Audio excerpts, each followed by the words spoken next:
What do we do now that the schedule's out, Rube? I know. I mean, I guess at some point we have to start talking about the season, but I mean, schedule releases is one of the most fun days of the year. So it was a fun day yesterday. It was a fun pod, and I don't really know where to turn. Did you make your hotel reservations yet for the season? I haven't started hotels. I've started to look at flights. I have to figure that out. It's funny. I always say my evil twin books my flights, and then when I get to the season, I'm like, why am I at the airport at 5:30 in the morning? Well, I'm curious to see. I'm sure our listeners are curious to see what you decide with Buffalo. That's kind of an ongoing drama. So I think you're going to end up driving. I think I will too. Yeah. All right. This is Eagle Eye Podcast presented by Nissan, Reuben Frank and Dave Zangaro. If you're tuning into the normal Thursday pod and saying, all right, I can't wait to hear what these guys think of the schedule, pause this, come back to this, go back. If you're watching on YouTube, you can find that video. If you're listening on your phone, just go back in the feed a little bit. We did an extra Eagle Eye on Wednesday night after the schedule release. We went through it week by week, kind of broke down a lot of what people have been talking about with each game of the season. But Rube, before we get into today, we're going to rank the quarterbacks the Eagles face this year, which is a lot of fun. We do that every year. And then we want to catch up on some questions because they've been piling up on us a little bit. But you've had a little bit of time now to think about the schedule, kind of go over it. Anything else that you didn't mention on Wednesday's pod that you think is important in regards to the schedule? Yeah, actually, Clarky texted me this morning and was asking about their road opponents and if any team has a tougher road schedule. You look at their road opponents: Chiefs, Bucks, Giants, then Vikings, Packers, Cowboys, Chargers, Washington, Buffalo.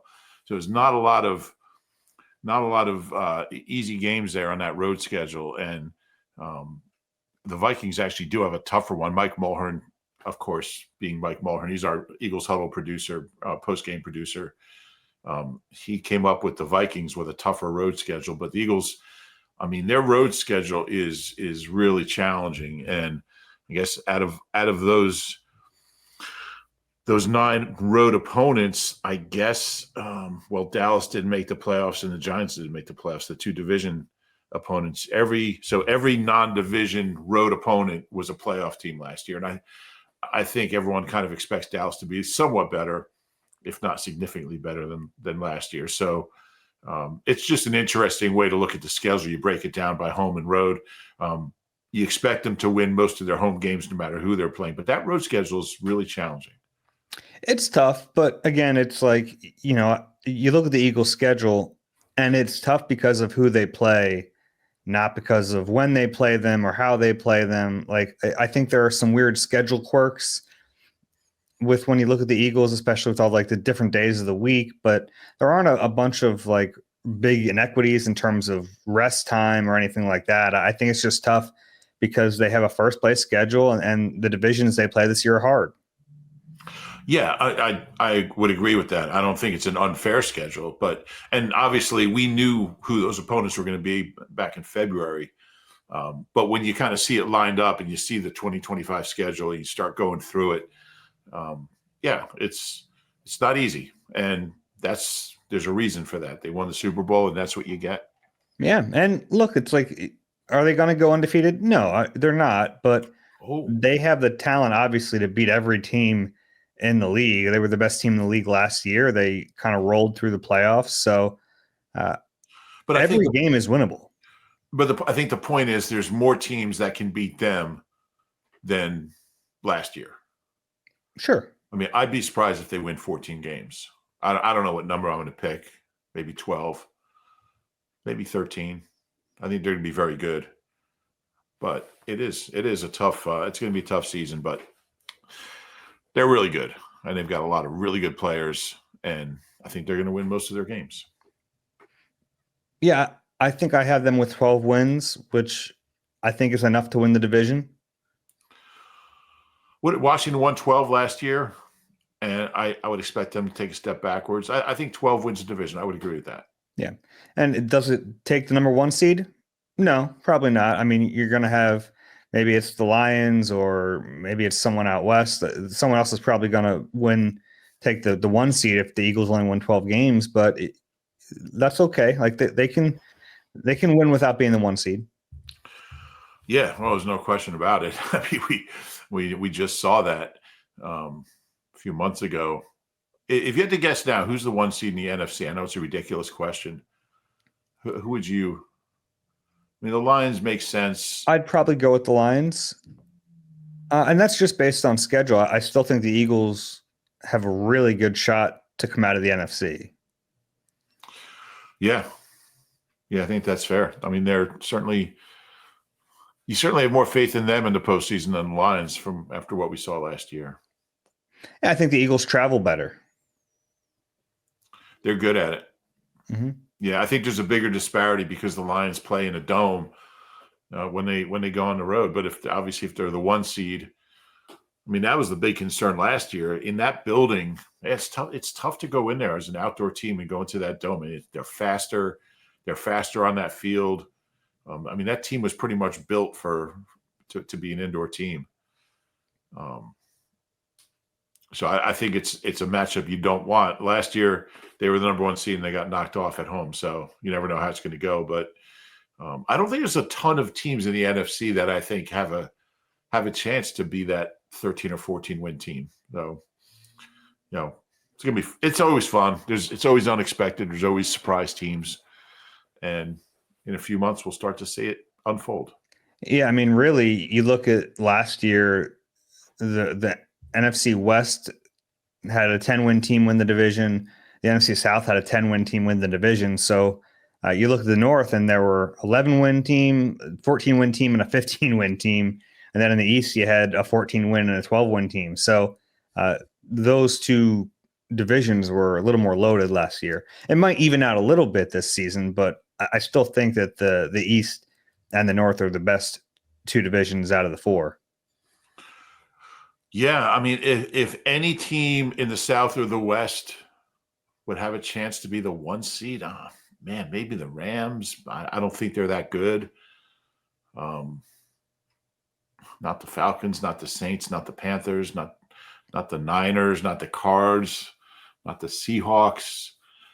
Yeah, I mean, I think it's going to be one of those teams out of the North, Packers or Lions or Eagles or Commanders. I mean, I think that's what we're looking at, but there's always surprises. Yep. You didn't mention the Vikings, by the way.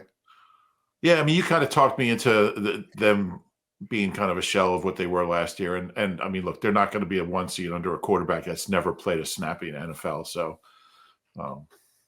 I think they take a step back as well. That's a good segue. Quarterbacks. You and I did this independently. We ranked the 14 quarterbacks the Eagles are going to face, or we think they're going to face, right, in the 2025 season. I'm curious to see where you land on some of these guys. Can we count backwards? We always do. So well, I always try to. Let's start with 14. Who do you have at the bottom of the pecking order? I have Geno Smith at the bottom. Do you really? Yeah. That's surprising to me, actually. Yeah, I mean, he's a great story. He's fun. I just don't think he's very good. And I think he's trending downward. I have J.J. McCarthy there. Yeah, I mean, I have him close to there, but I just think obviously it's tough to evaluate a guy's not. I don't think he played a single snap last year. No, he got hurt. Yeah, yeah. He's never played. I'm more concerned about him than Geno. Geno, it's interesting. He's been on like 17 different teams. He's never thrown a pass against the Eagles. I have Geno significantly higher than you. Okay. I think there's at least like a decent baseline there that you know what you're going to get. I think some of the guys I have below him have the potential to be better, but I kind of feel like at this point I know what I'm going to get with Geno. Reuniting with Pete Carroll, I think it makes sense. And like gets a chance to run an offense that I think can be pretty good in the NFL. We've seen it.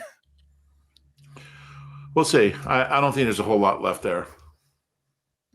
Okay, so you have. Oh, gosh, how old is Geno? I mean, Geno wasn't great when he was good. He's 34. Yeah. So yeah. Good for him for resurrecting his career or kind of creating a career when he didn't have one for so many years as a backup. He's a guy you root for, but I just don't think he's very good. Okay, so who do you have at 13? I have I have Russell Wilson at 13. He's another one. I just don't think he's very good anymore. He played against the Eagles with the Steelers last year. It's the first time the Eagles ever beat him. He never lost to the Eagles with Seattle. He's just not the same guy, and I think that's pretty obvious. And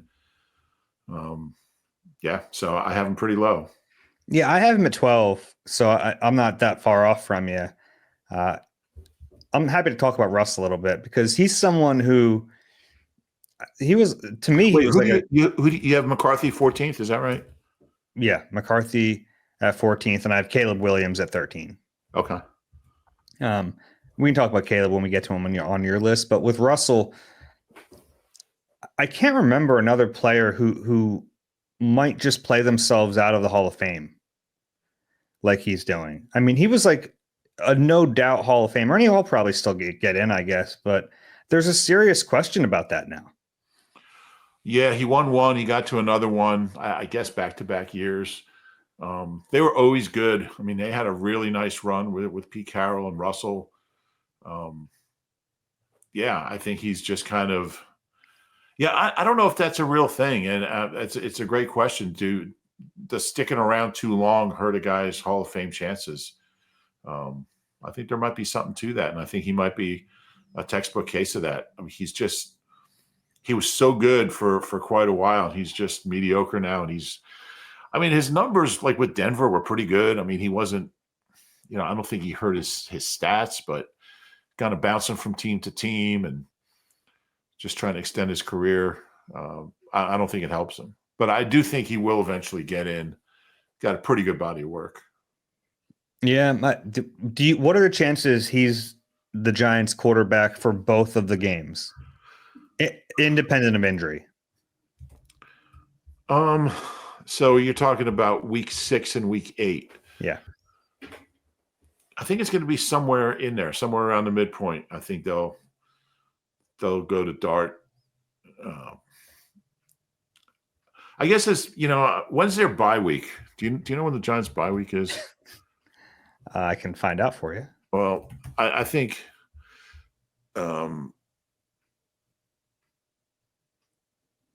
week 14. Yeah, it's really late.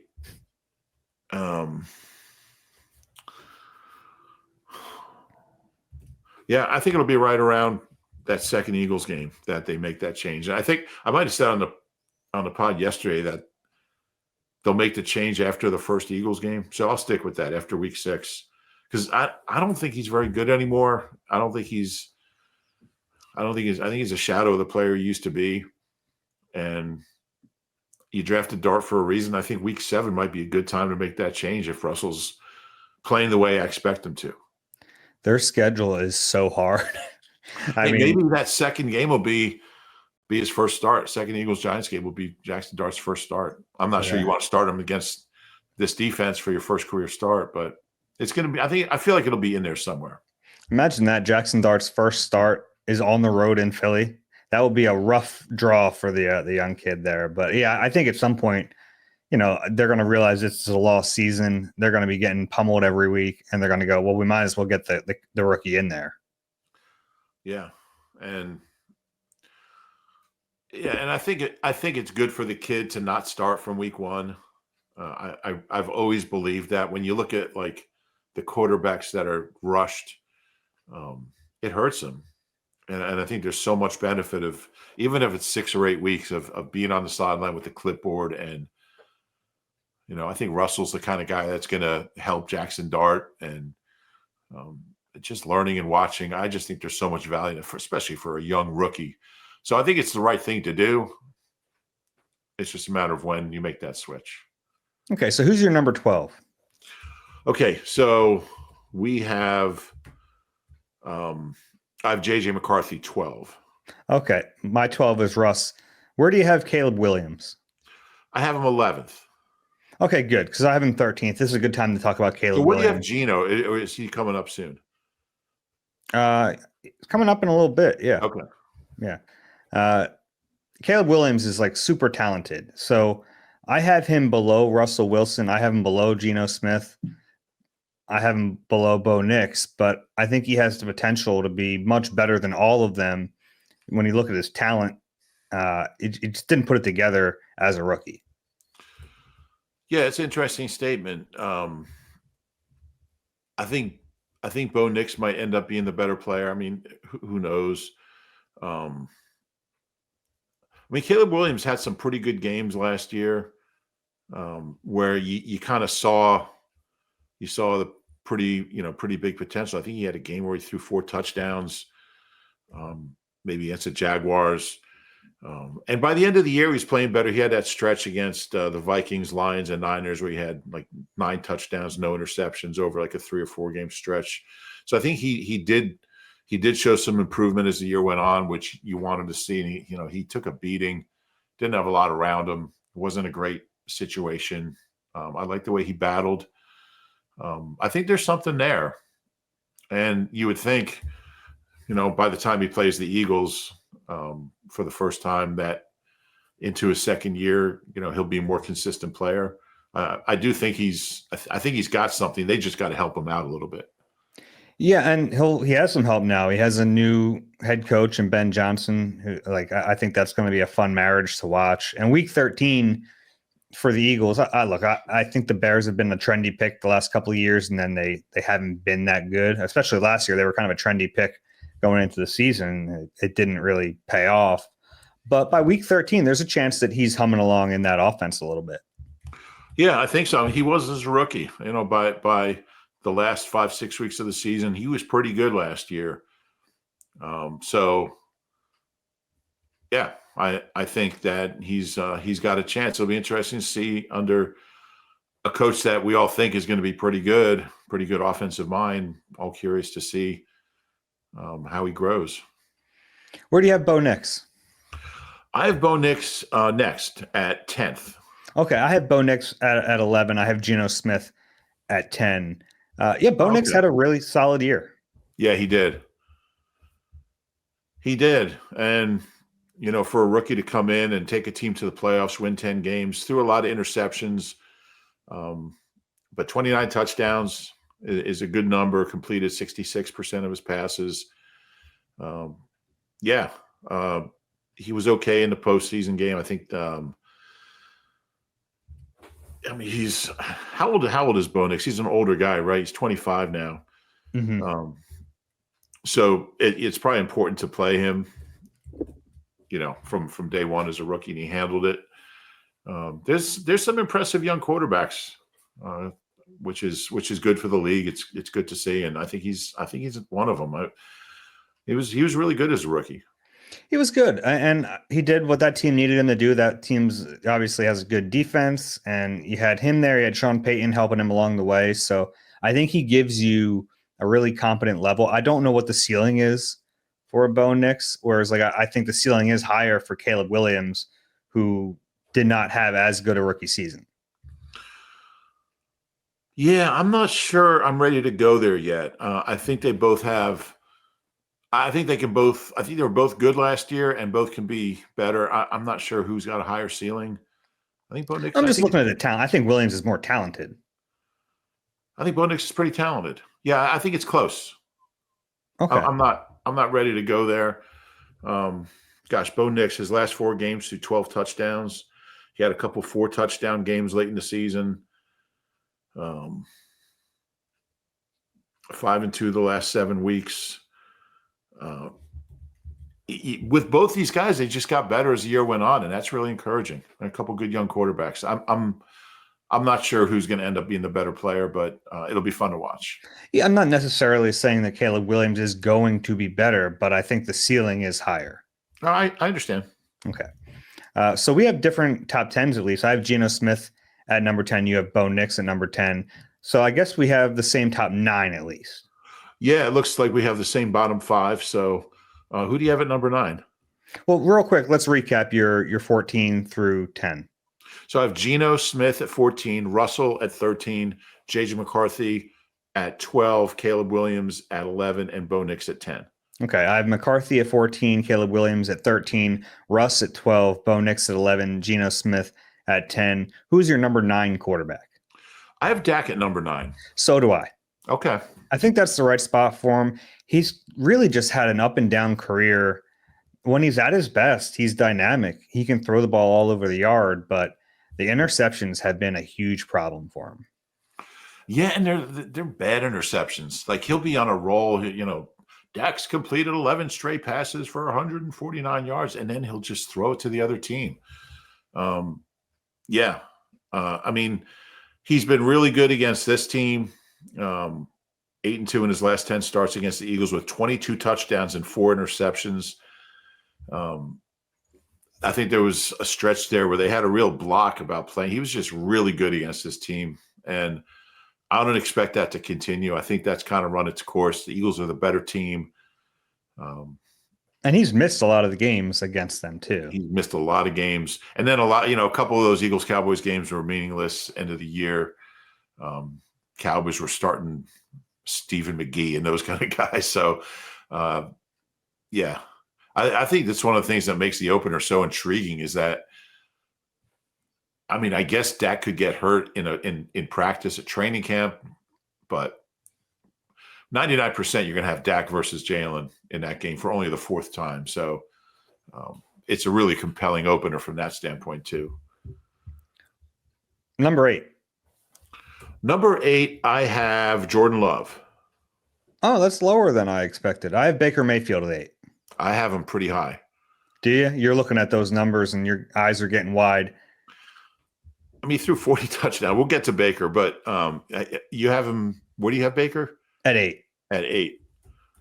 Yeah, I think. Wow. And what do you have Jordan Love? I'd love at 5. Wow. Maybe I'm biased because he has not played great against the Eagles. And Baker has.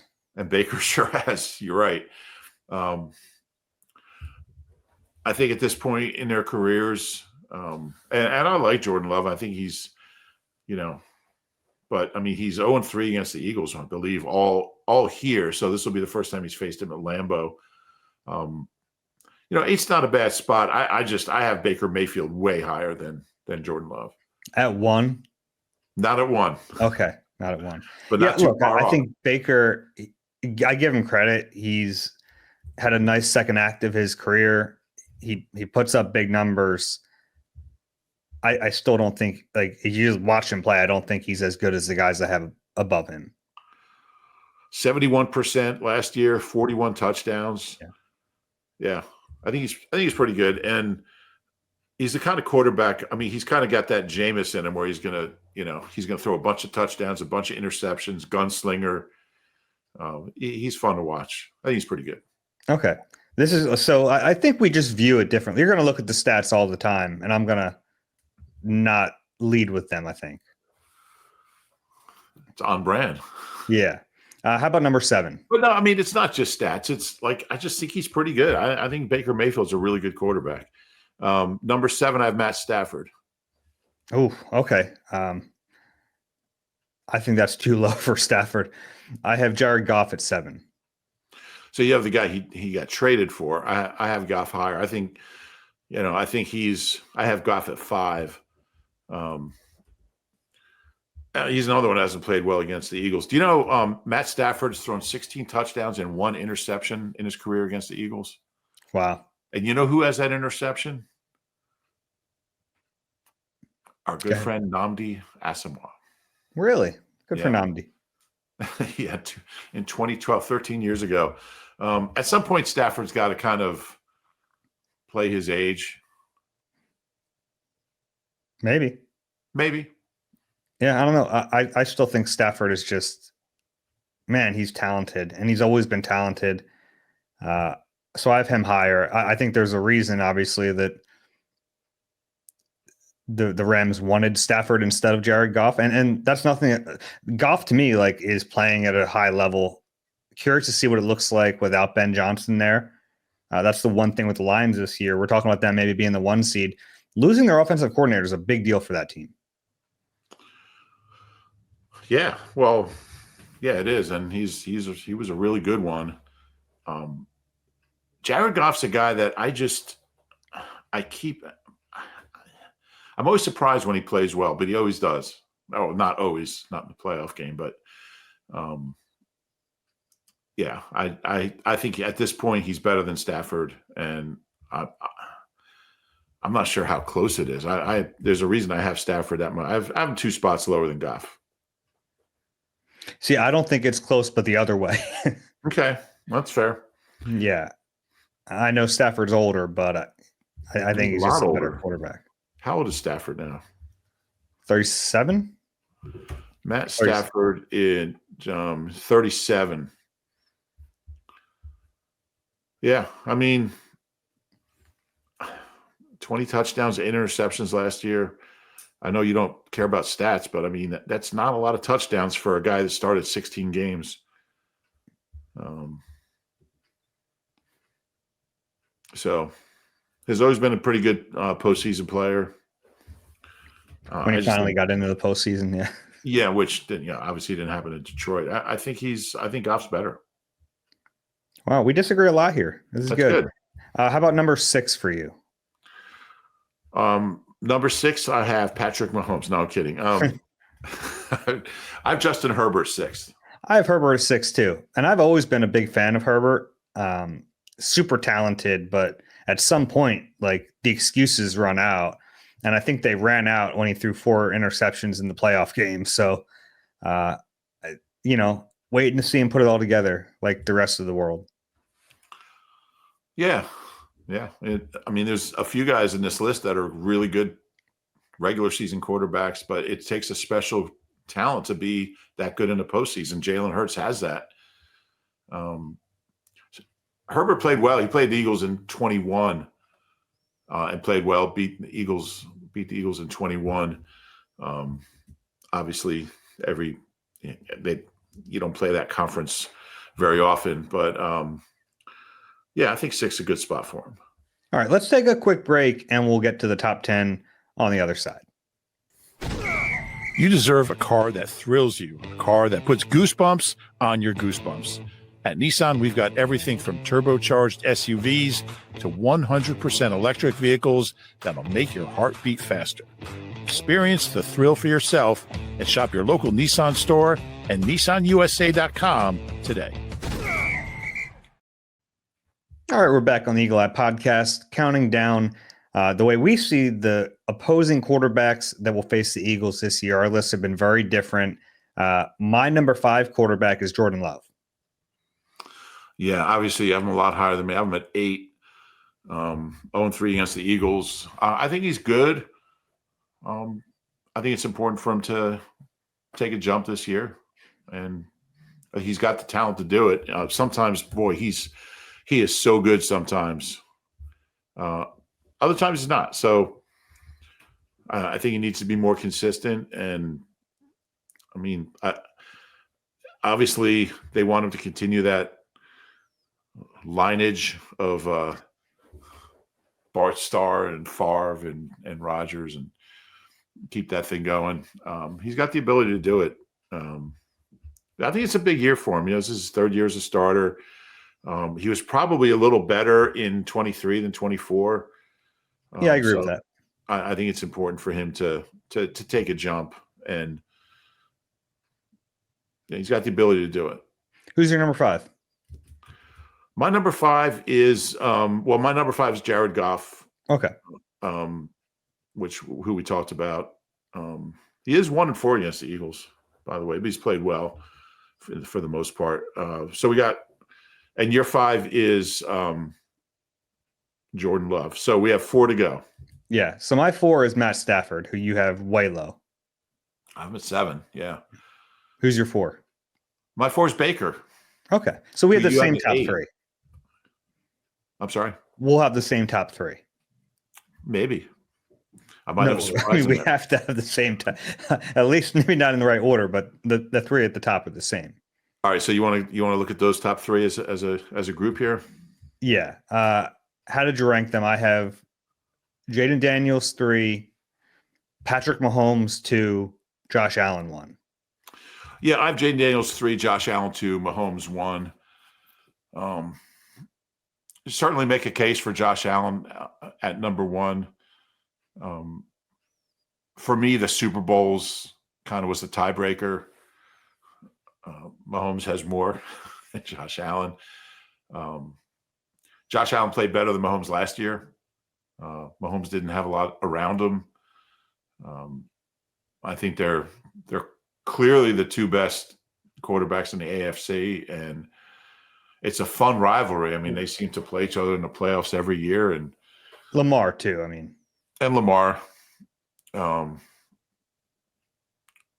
Yeah, but I think Josh Allen,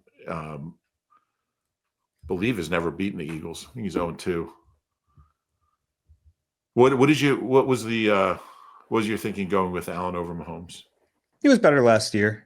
Obviously, Mahomes has stood in his way in the playoffs. The Chiefs have stood in his way, but they're going to play him in the regular season. He's been so good. MVP last year. Mahomes, by his standard, had a down season. I don't think that's a trend with him. I still think he's really good. And even in a down season, he led the Chiefs to a lot of wins and brought them to the Super Bowl. So I understand why you'd have Mahomes first, but I just think Josh Allen's the best quarterback in football right now. Okay. Yeah, I mean, I think last year he was. I guess I tend to look more at the body of work when I put this list together. Not with Matt Stafford, you didn't.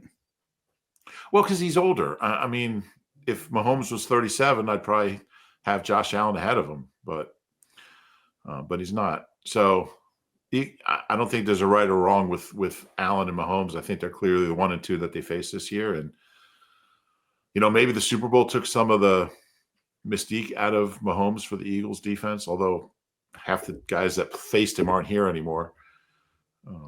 Still amazing. He got sacked 6 times in the Super Bowl, the most he's ever been sacked in a game in his career. Yeah. That defensive performance, I may have even underrated it when I wrote about the game. I mean, you kind of ignore the final score and you look at it with 8 minutes left or whatever. I mean, that's as well as a defense can play against an all-time great. And yeah, they were fantastic. We both have Jaden Daniels at 3. A really impressive rookie season. Obviously, a limited body of work. We think he's going to be a really good player for a really long time. But you mentioned Jordan Love earlier, kind of taking a step back in his second year as a starter. We saw that with CJ Stroud.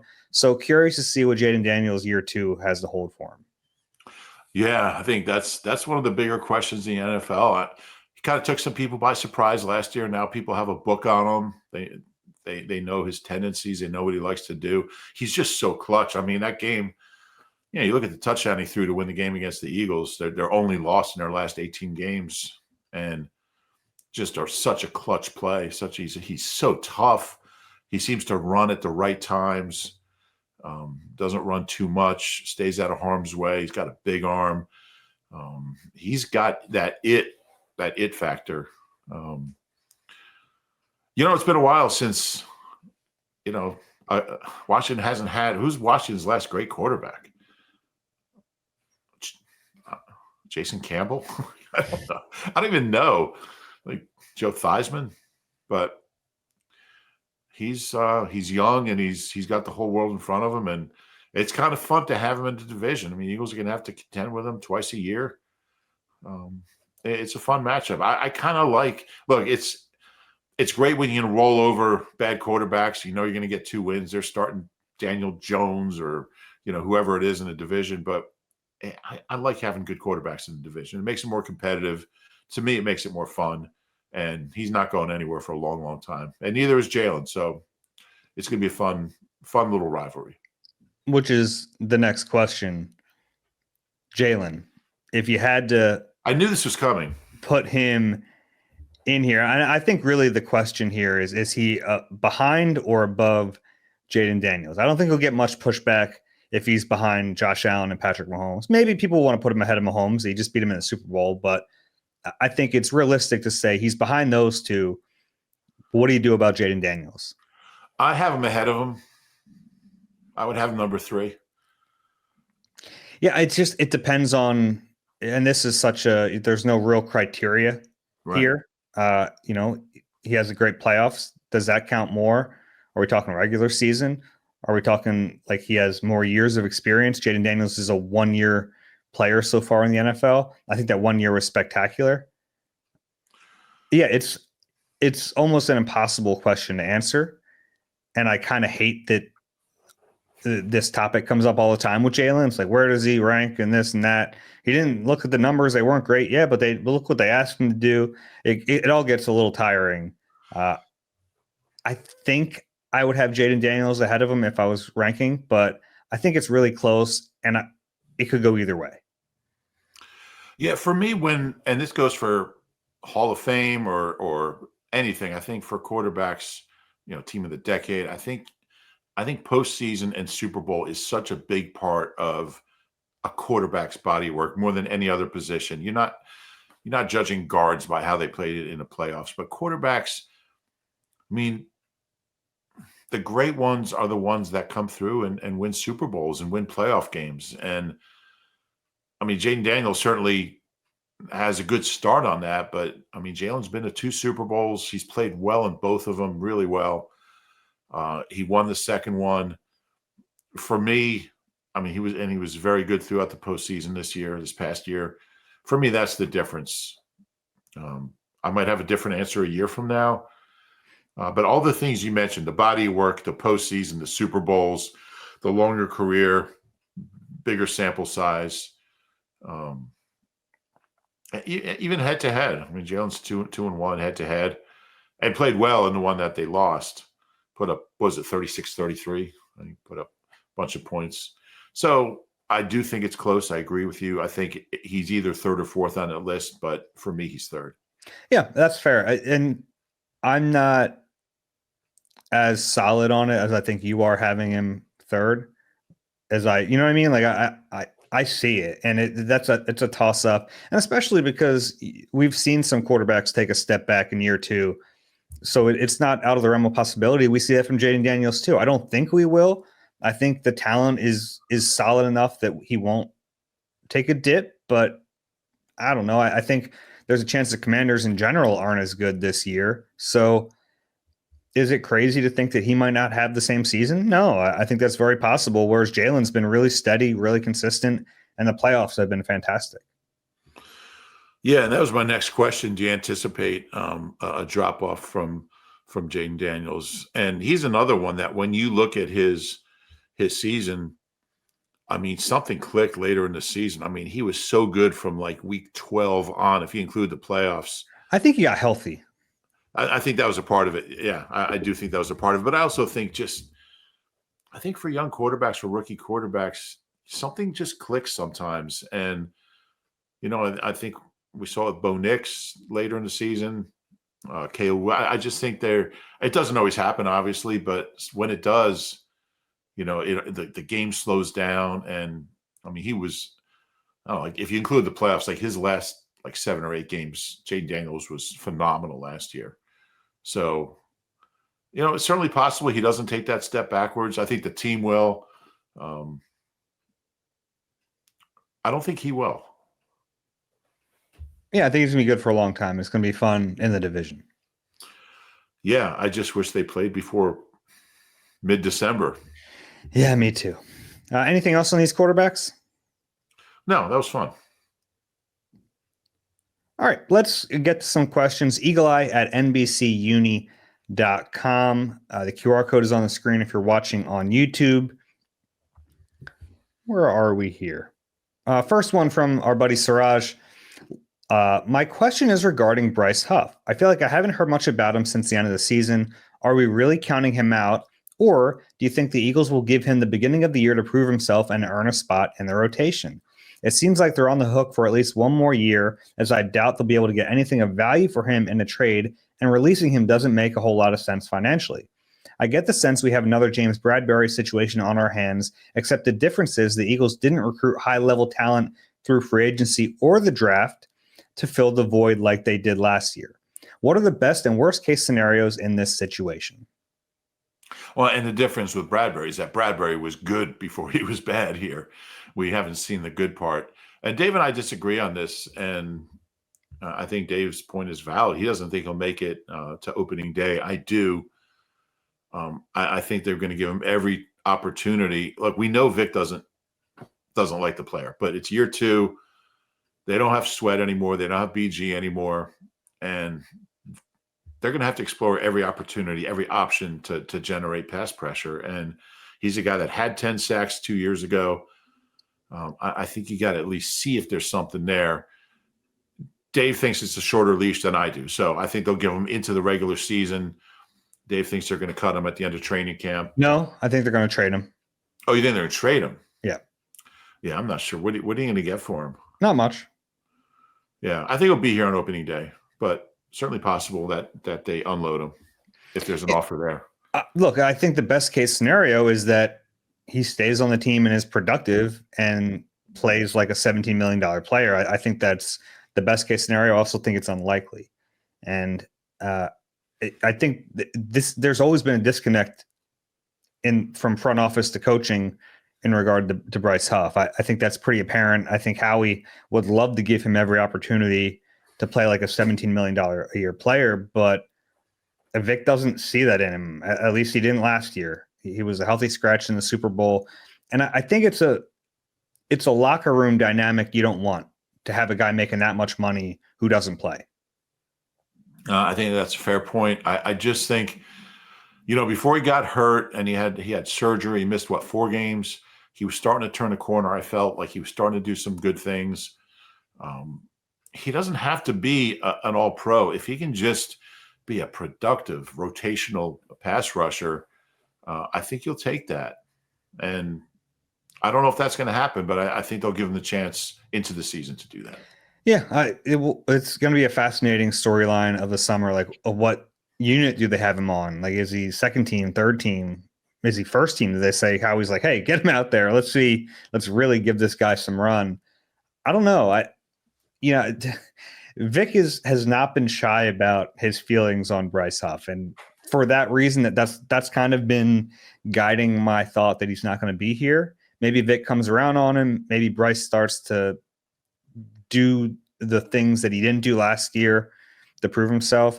I don't know if he's going to be a 3-down player. I think he's more of a pass rush specialist. And I think, I don't even think this means that he's not going to have a good career after this.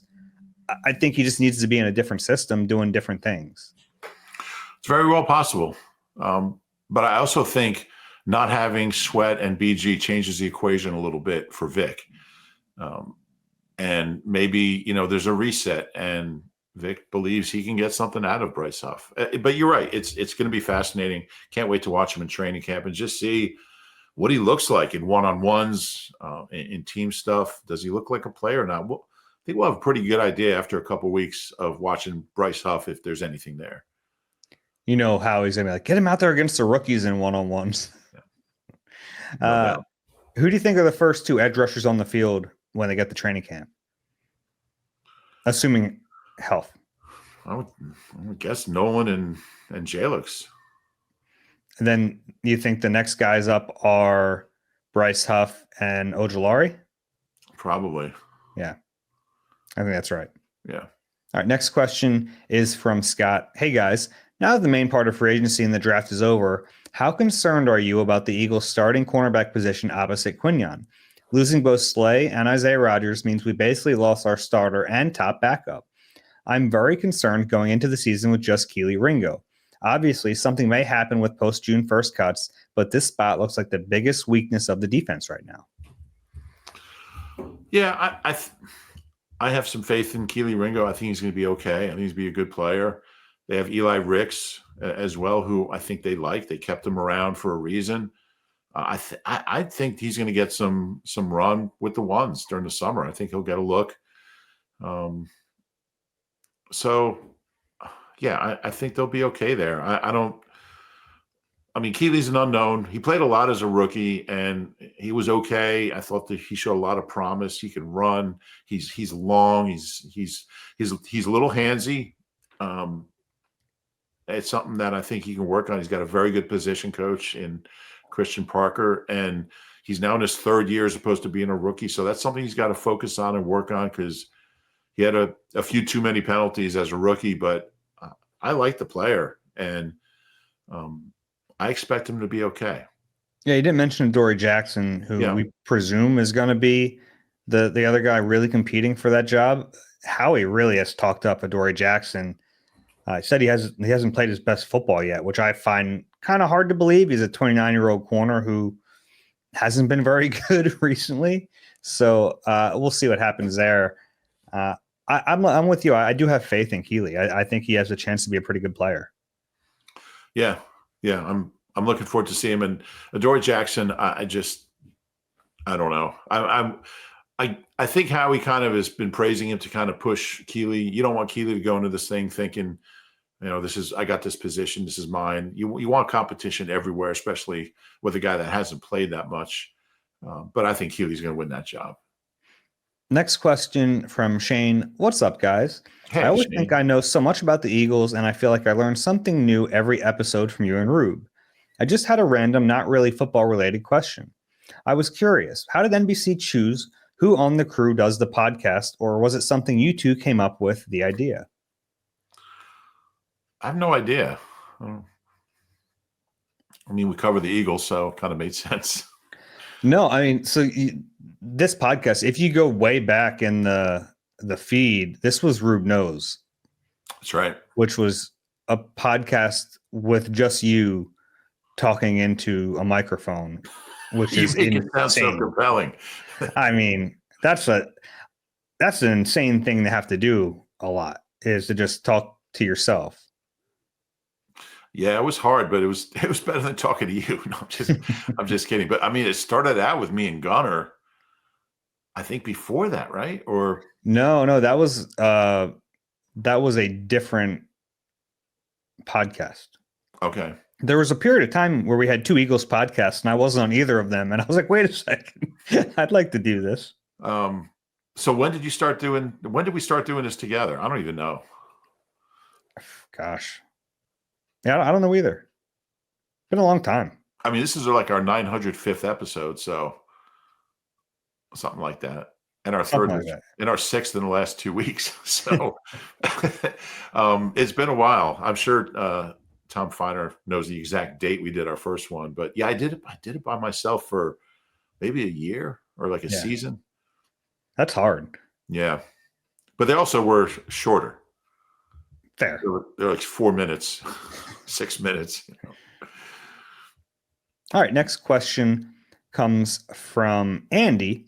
Love the pod. Thanks for keeping an Eagles fan in New Orleans well informed. Can you explain the RAS, relative athletic score? I don't remember hearing this term much, if at all, in the past, but I heard it a ton leading into this year's draft. I'd love to know more about what it measures and what teams hope it indicates. I can give a brief explanation of this. It's a guy who came up with this formula. His name's Kent Lee Platt, kind of a football fan, math nerd.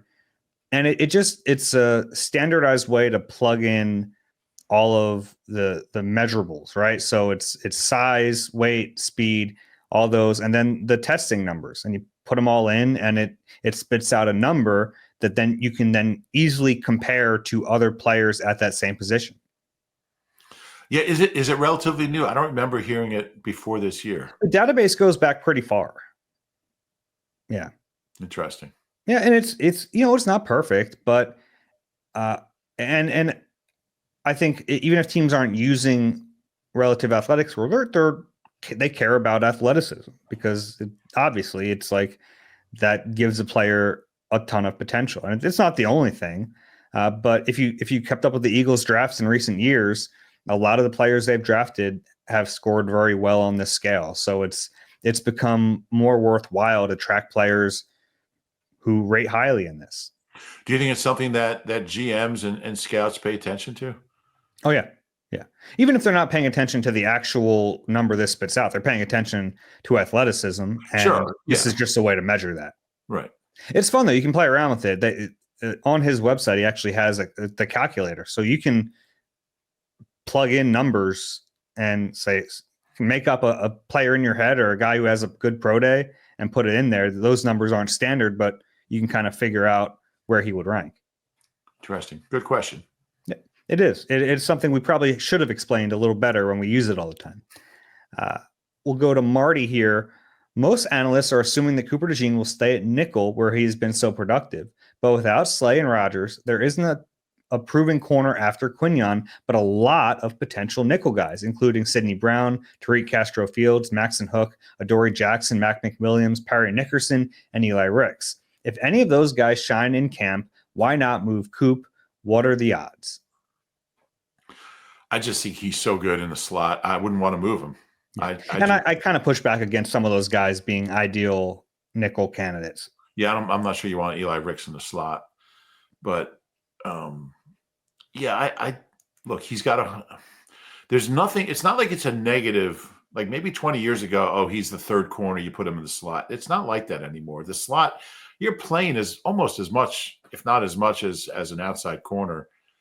And when somebody is so good at that position like Cooper is, and his skill set really lends itself to playing inside, I just think there's no reason to move him. And you had the idea of him playing outside when there are, when there's two corners on the field and swinging inside when you're a nickel, which is certainly in the mix. There's not that many snaps like that anymore. But I think as far as full time, he's a slot. He's got to stay there. Yeah, I don't think it would be a full-time move, but look, I actually like my idea that, why take him off the field? If he's your best player, I think he'd be able to do that. I don't think it's crazy to think that he could play outside and inside.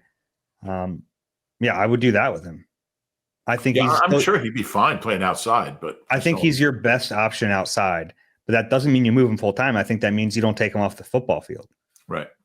Like if you have to ask, like, who do you want to play more snaps, Cooper DeJean or Keely Ringo? I think Cooper DeJean is the answer. Yeah. I'm not sure Vic would do that. He might. It'd be interesting if we see some of that. Ben Berry tells us that Dave became a regular on episode 40, November 11th, 2018, and you've been on every episode since number 61, February 7th, 2019. Wow. The surprise there to me is that we only had 21 episodes between November of 18 and February of 19. I think we do the podcast more often than we used to. So yeah, I think so. But thanks for that info. So we're in our 8th year doing the That's pod. Nuts. That is. I need a break. Next one from Ryan. Do you think the re-signing of Alshon Jeffrey in 2017 kind of backfiring on Howie is a big reason he hasn't re-signed good players during the season since? I don't think there's a specific. I don't think that's the exact reason. I think what he's told us is really the reason. He just doesn't want to upset the locker room, that delicate balance by signing one or two guys and not signing other guys and creating potential friction. Like you said last week, I don't think anybody would have been upset if they re-signed Zach Bond in November. But I think the Alshon was an example of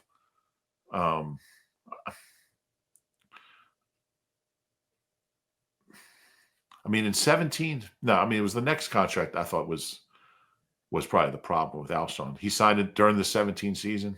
Yeah. Yeah. I don't think so. Yeah, I don't think that's the reason. Obviously, that second contract wasn't great, but he came on, it was a 1-year, $9 million deal, I think, in 17. They would have paid him no matter what. You know what I mean? Like, paying him during the season, to me, didn't really matter, because after they won the Super Bowl, they were going to pay him. They probably would have paid him more. It might have saved them a worse contract had they waited. Yeah. He made that. His numbers weren't great, but man, just that touchdown in the Super Bowl on that bad shoulder made that contract worth it. Mm-hmm. Well, the first contract. Yeah. Okay. Next one from Mike. Eagles expat here, born in Sellersville, now relegated to the Denver metro area. Love the show. My question for you, Jake Elliott had a significant decline over the last season. Is it the emotional high of winning the Super Bowl causing us to overlook that, Or did he do enough to fully redeem himself in the big game? Personally, I'd like to see him have more competition in training camp. Yeah, I think we both were thinking that this is his last run here until the playoffs, and he was very good in the playoffs. And I thought he was going to get cut, but I mean, his Super Bowl was terrific, and he made some long kicks in the postseason. I think the reason I wasn't super concerned with Jake Elliott is because he wasn't losing strength in his leg. Like, his kicks were going far; they were just wide right and wide left. Usually, the times you're concerned about your kicker is when he's short and like he's taking a 57-yarder and it's landing on the 6-yard line. We haven't seen that from him, so I think he's still got the strength in his leg. He just, I'm not exactly sure. Then they changed long snappers, so that might be a hint what they thought the issue was. But he is at the point now with all the misses during the regular season where I think he's got to be better this year. I think that's pretty clear. Yeah, but he gave himself some extra rope. Yeah, by playoffs, and I think that's fair for a kicker. I mean, he's one of the most accurate postseason kickers in history. He only has one miss. I mean, he's like 17 out of 18 or something with some long ones. So he'll be around this year. I don't think he needs competition. It's not like he needs to get pushed. But if he has another 7 or 8 misses this year, then you got to start thinking about it. Yeah, that's fair. Last one, and this is a fun one to end on, from Charles. Of this offseason's major roster departures, and he lists them here, so this is our pool to choose from: Darius Slay, Milton Williams, Josh Sweat, C.J. Gardner-Johnson, Isaiah Rodgers, Avonte Maddox, and Mekhi Becton. Who do you think has the best chance to ever take another snap again as an Eagle? Oh, I like that. So I'll go through the names. It's Slay, Milton Williams, Josh Sweat, C.J. Gardner-Johnson, Isaiah Rodgers, Avonte Maddox, and Mekhi Becton. Well, CJ's already been here twice, so I mean, 3 times doesn't seem that outrageous. But I mean, I would think you'd go with like a younger guy. I'm going to say Sweat. Okay, I would go with Milton. Yeah, I could see Milton. I don't know how this contract's going to go for him. Well, it's going well. He's going to get that money. So that part's going to go pretty well in terms of the production on that contract. I don't know. He's still really young, and defensive tackles can play pretty deep into their career or into their life. So maybe at some point Milton comes back. Slay is tough because this is probably his last year. Right. I don't know how much Avonte Maddox has left. Becton, I don't know. Maybe he's still relatively young. Yeah, I guess it's possible. I mean, a lot of that depends on what they figure out at right guard. I mean, if they have trouble finding a replacement and he ends up being available, I could see that, but still a long shot. Milton's an interesting one because, I mean, I really like the player, and he was very good down the stretch in the postseason, but I just don't think I think it's going to be tough for him to live up to that deal, just for the nature of the position. He has, he's not a Pro Bowler. I mean, 2 years ago, he had half a sack. If he has that year this year, they're going to look at him like in New England, like, he's a disappointment. It's a lot of money for a guy who is a good player, but I don't think he's that player. So it's a tough position for him. Mm-hmm. Yeah. Until he cashes those checks, and then he's feeling pretty good. I guess you don't really cash checks anymore, do you? Just kind of. I don't know. If my checks were that big, I might want to hold them. It's a fair point. Yeah. What's the largest check you ever? I'm sorry. Well, go ahead. No, I was going to ask you what the largest check you ever held was, but it's probably too personal a question, so I'm going to withdraw that. No, I don't even honestly know. I don't really get checks. Yeah. Oh, you know what? It was the largest check I've ever held was when I bought my house. It was like the bank check. Yeah. And I didn't even like holding it. It was real scary because that's like it's like you're holding the cash in your hand. I didn't buy my house cash, but it was like the down payment. But that was the biggest one I've ever held. and I didn't like it. I couldn't wait to get to my settlement and hand that over and wash my hands of it. Yeah. That's not a good feeling. Yeah. Do you want to answer that question or not? It's probably the same. Okay. Yeah. So, it's boring. I shouldn't have brought it up. You can't talk about money on a podcast.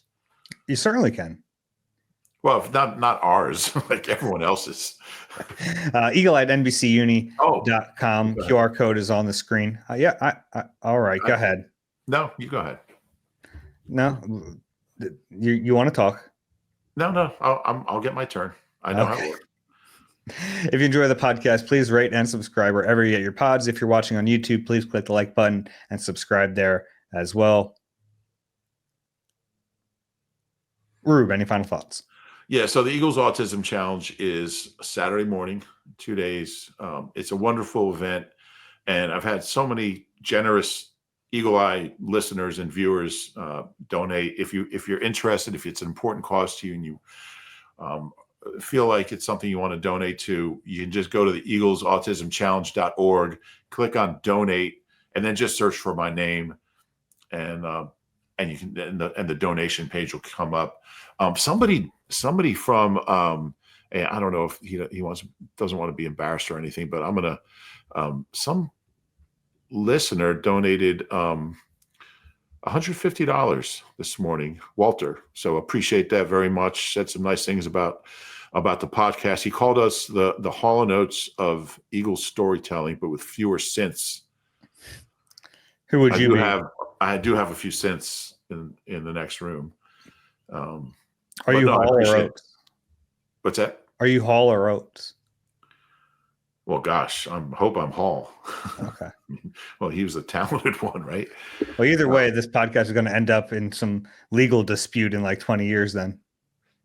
That's right. That's a shame. They don't even talk to each other. Sounds pretty good from where I'm sitting. I appreciate that. But anyway, Walter, I appreciate it. And everyone else who's donated.